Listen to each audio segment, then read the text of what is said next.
Hey guys, and welcome back to my channel.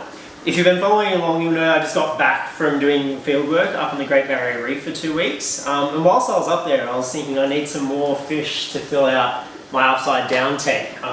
It's been coming along nicely. All the corals are starting to grow, but I'm really just missing a bunch of cleanup crew and fish. And very kindly, the guys at Reeftopia up in Brisbane reached out to me, and I had a look at some of the stuff that they had on their online store, and I saw a few bits and pieces which I thought would fit perfectly in this tank. So I'm going to be unboxing these guys and chucking them in this tank. I'll be running you through how I acclimate both the fish and inverts, and yeah, follow along.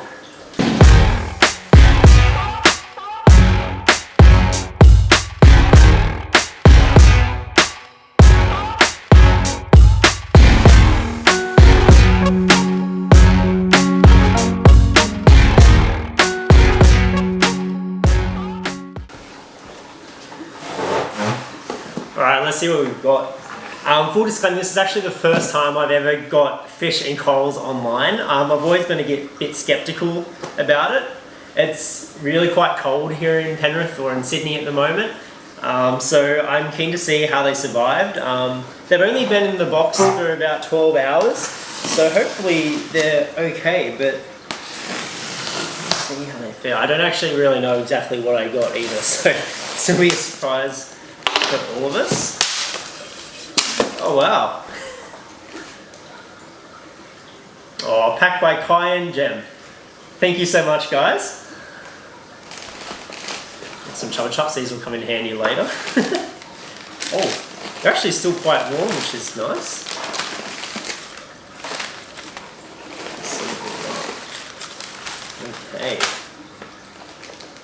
Oh, hello. So we've got some blue antheas. Got some Astrina snails. Oh yes. Got some tiny little urchins. I really love these tuxedo urchins. I believe they're from Monsoon Aquatics as well. So they're all sustainably grown. They're actually spawn them in their own systems. Here's some more snails. Yes, some peppermint shrimp.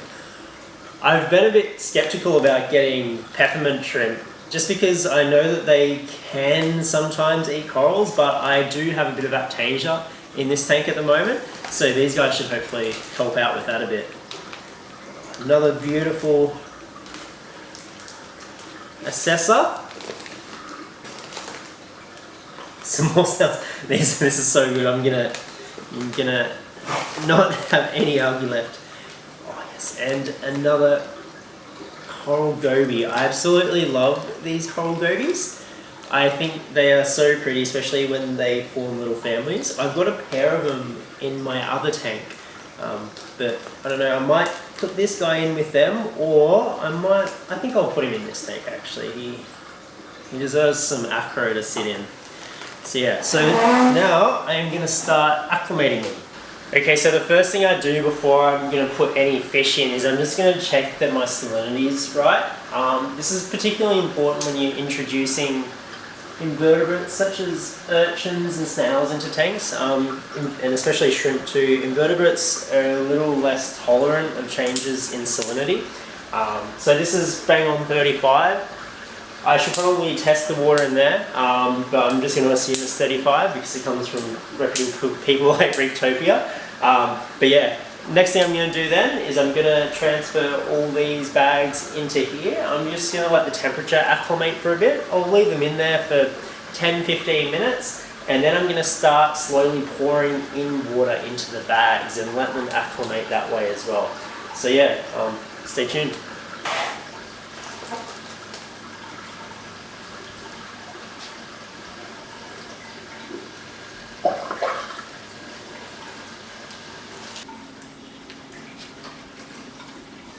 With some tanks too, if you're floating bags of fish and livestock like that in them, you just want to make sure that the bags don't cover up your water inlet to your whatever area that is, the sump area, I forget. But on the Cade it's not too bad because it's got a mid-water intake as well, so I can cover that up and I'll still get water going through, because otherwise it'll basically drown out your sump or stop water from going down to your sump, and then you'll get a bunch of RO flooding it. But with this tank, it's fine. You can also turn your return pump off if you want. I don't really care. None of the bags are touching any of the corals or anything too badly, so it's fine. But also too, it's quite cold, so I want to keep bringing in that warm water to keep acclimatizing as well. Yeah, we'll leave these guys in for 10-15 minutes, and yeah. Okay, so these guys have been in for about 15 minutes now, so what I'm going to do is I'm going to slowly open the bags and let in little bits of water at a time. Might be a bit difficult because they've bagged these pretty well, so they're all double bagged. So what I might, let's do this. Oh yeah, I can just open those bags. Thankfully they tied them up pretty well, so it's pretty easy to get the rubber bands off. I know some people like to put rubber bands on things in really weird ways and it takes forever to open the bag. So I've got the first one open, so what I'll do is I'll tip out a little bit of the water into here. I can tell that the salinities are the same temperature too. The salinities are the same because there's no mixing. So generally when the salinities are a little bit different, you'll see a little bit of sort of, I don't know how to describe it, but anyone who's mixed salt will see like you get a little bit of a swirly pattern in there. But yeah, so they're all about the same. So once I've put in a little bit of water, I take out maybe about 1/3 to 1/2 of the water in the bag, and then I refill it up with water from the tank. So that way the corals and, the fish and the snails and the shrimp, they'll kind of get a little taste of what the tank water is like. And that's a good way to acclimatise them. So I'll go and do that for all of these guys. Spraying water everywhere.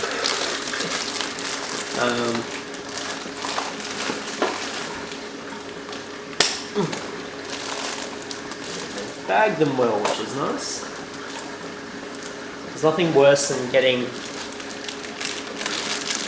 corals or shipping something and then the bag leaks halfway through.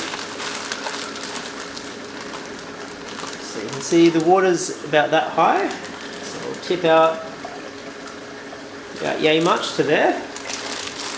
And then dip it in and fill it back up. And then I just kind of lay them over the edge. You will get a little bit of water going everywhere.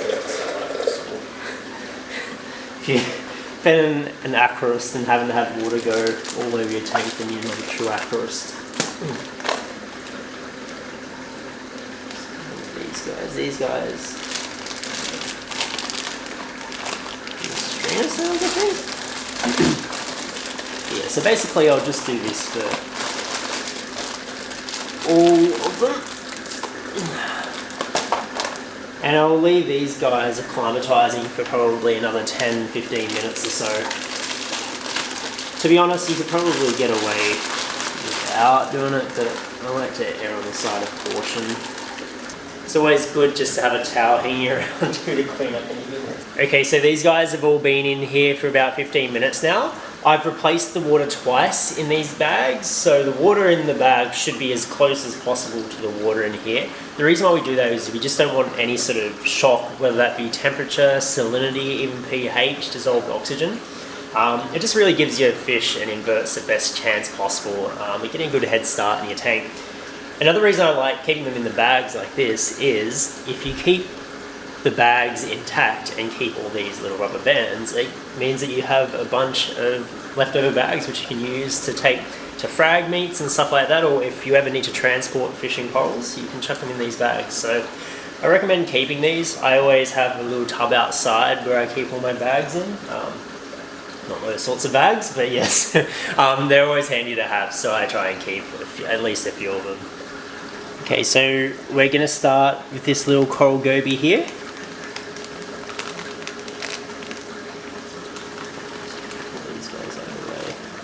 I don't know what the best way of doing this is so you guys can see, but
so far everyone's looking pretty happy. So I'm doing the last assessor now.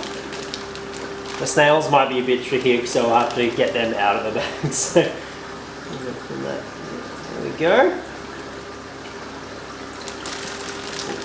You'll notice that there's little bits of carbon in these bags as well. These are really good at just soaking up, I don't know, sort of all the toxins that come with shipping. So sometimes like you get a build-up of ammonia and stuff, and those bits of carbon will just help take that out of the water. So that's why some suppliers and retailers will include little bits of carbon.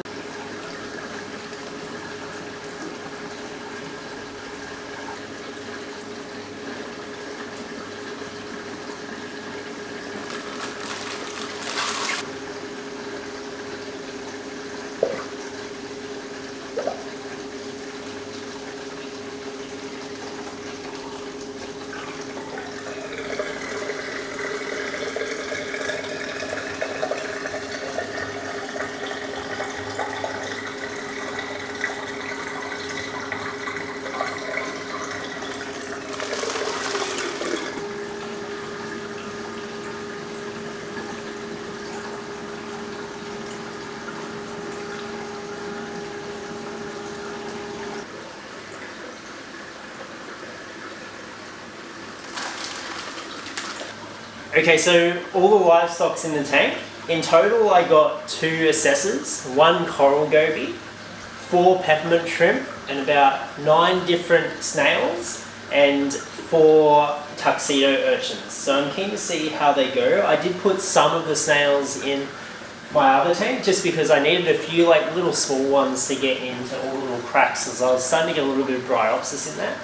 I have found that tuxedo urchins are really good at getting rid of bryopsis, but only some tuxedos. So it seems to be like it's an individual preference to eat bryopsis, and they will only eat it if there's not a lot of other algae to eat in the tank. So hopefully they'll get rid of the last remaining bits in there. The last thing I do is just give the tanks a good feed. So whenever I introduce fish into the tanks, I want to make sure that they're all pretty happy. I do this by trying to associate the new fish with food. Whether it works or not, I don't know, but I haven't really had any fish die when I put new ones in because of like territorial disputes or anything like that. So I generally give them a good feed. That just helps to sort of minimise aggression in the first little bits if they're all well fed. The assessors have been coming out. There's 2 other ones in there. I know that they can be a bit hit and miss in terms of aggression, but they're all the same species. They actually come from the same suppliers as well, so they should be okay. As you can see, some of them are already out. There's 1, 2, 3 out, so there should be 4 in the tank now. So they all seem to be eating, which is nice. It's always a good sign when they're eating. But yeah, apart from that, thanks for following along, guys. If you would like, I don't know, if you have any other questions or anything, please just leave them in the comments below. I'm going to be doing another video updating you guys on the growth of the corals in this tank. As you can see, I've put a few more corals in, but also the ones in here have actually started to grow down towards the light in there. So I will be doing another video on that soon. And yeah, I'll keep you guys updated on how these fish go. And thanks again, Reeftopia, for sending out this amazing package of fish. And yeah, keen to see how it grows out. Cheers.